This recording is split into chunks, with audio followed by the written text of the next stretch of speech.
Hey guys, what's up? Thanks for joining me for this video today. My name is Leanne. Welcome to my channel in the garden again. I wanted to talk about my tomatoes and my peppers and my plan for those. So last year, I think I started them on either like the 11th or the 13th of February. Today is Valentine's Day, so February 14th. Also, my dog Alfred's birthday.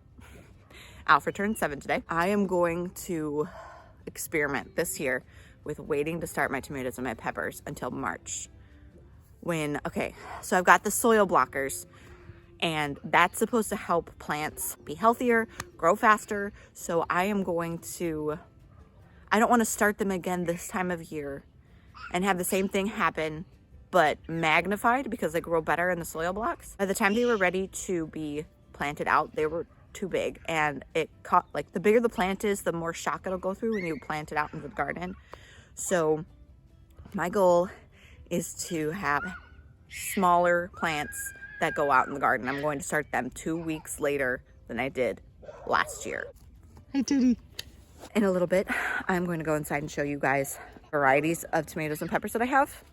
And the plan, I'm going to start them in the tiny 1-inch cube soil blocks. I'll get the seeds germinated on the heat mats and under the grow lights, and then put them out into the greenhouse. And this strategy, I'm hoping, will set us ahead.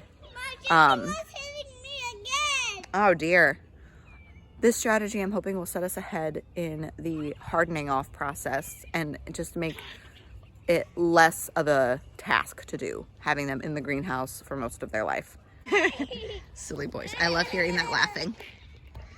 Okay, where this greenhouse was, I had one 4 by like 24 foot long in-ground bed where I grew my tomatoes.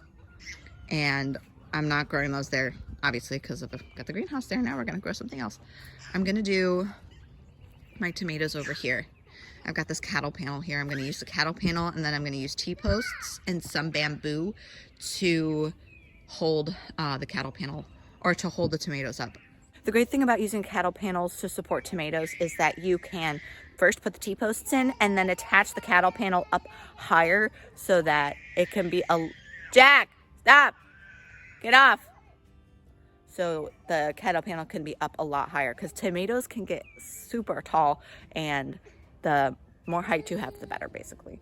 So last year I was working with, I think they're like the 6 foot tall T-posts, but then you pound them into the ground a foot. So they were only 5 feet, if that, tall. And that was not quite tall enough to support my tomatoes. And I tried to do the Florida weave with them, and I must have not known how to do it properly, because it did not work very well. And I thought it looked sloppy the whole year. So we're gonna use cattle panel. And if I need more trellising for that, I'll get bamboo from my bamboo guy. What I think would be super cool is over the front of this greenhouse, putting a little pergola of bamboo, and then hanging like, oh my goodness. Listen to Jesse. Listen to Jesse? Yes. Hi, Jesse. No, just listen to him. Okay, I'll listen. Out trampoline. I'll put wind chimes and maybe like a bird feeder or something. It'd be really pretty in the future. And this, oh my gosh. Okay, let's just look at it.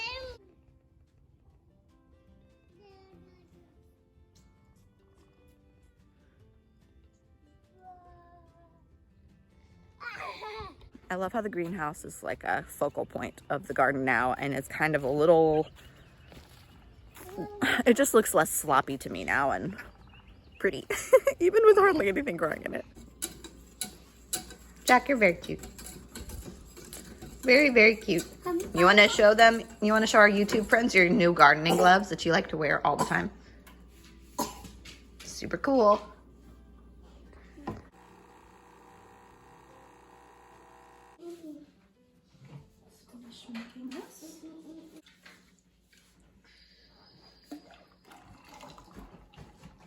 Delicious.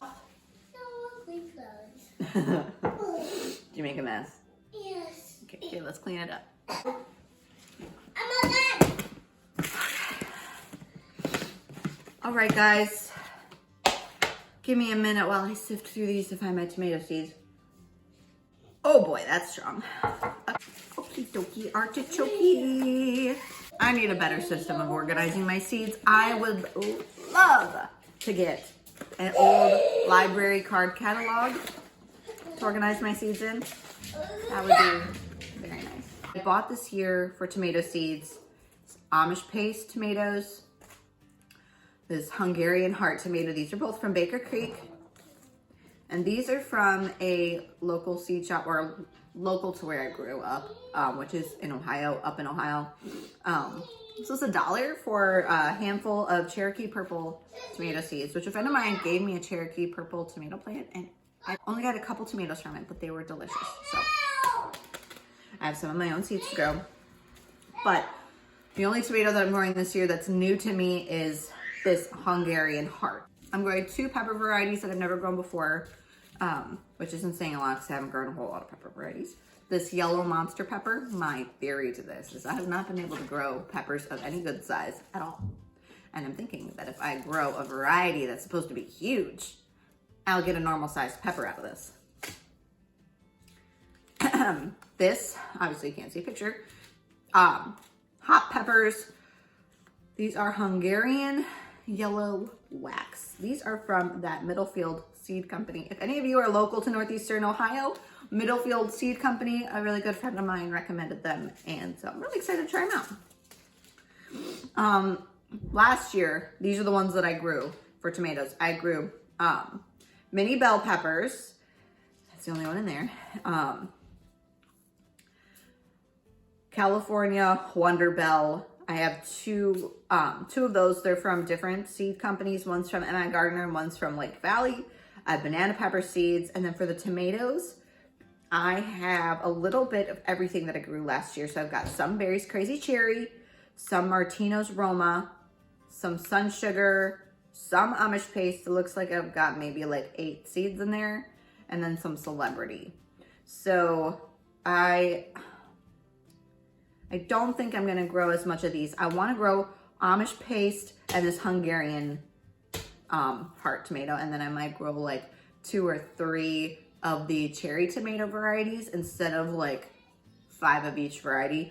I want to have the most paste tomatoes because we don't eat tomatoes fresh as much as we eat them in tomato sauce and like salsas and stuff, which I guess is fresh, but it's not like on its own.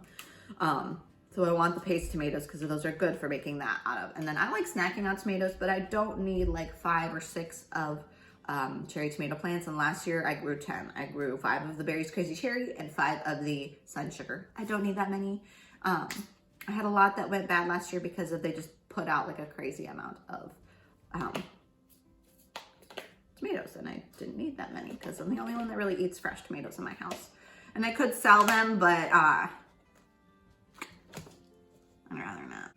Anyways, thanks guys for watching. This is my plan for the tomato seeds. Again, I'm gonna start them under the grow lights. They're gonna be on heat mats in the shed under the grow lights with those 1-inch cubed soil blocks. I'm gonna start those in there. That's going to allow me to start a ton under the grow lights in a controlled environment where I can make sure they're well watered, they're not exposed to the elements or pests right away, and they're in a good temperature for germination. Because even though the greenhouse is staying pretty warm, I'm not sure this time of year if it's staying warm enough at night for me to germinate tomatoes and peppers, because if you need the soil to be a particular temperature, especially for germinating peppers. Which off the top of my head, I don't know, but I know it's over like 45 degrees, maybe over 50 degrees that the soil needs to be to germinate peppers properly. So that's my plan for my tomatoes and my peppers. I'm gonna start the first week of March, and I'm really excited. This is part of the gardening season that I get really excited for. That, and then when it's time to direct sow like bean seeds and stuff. So excited! Tomato and pepper plan for 2022. Thank you guys for watching, and if you need a friend to learn how to garden with, I'm your girl. Happy gardening. Bye.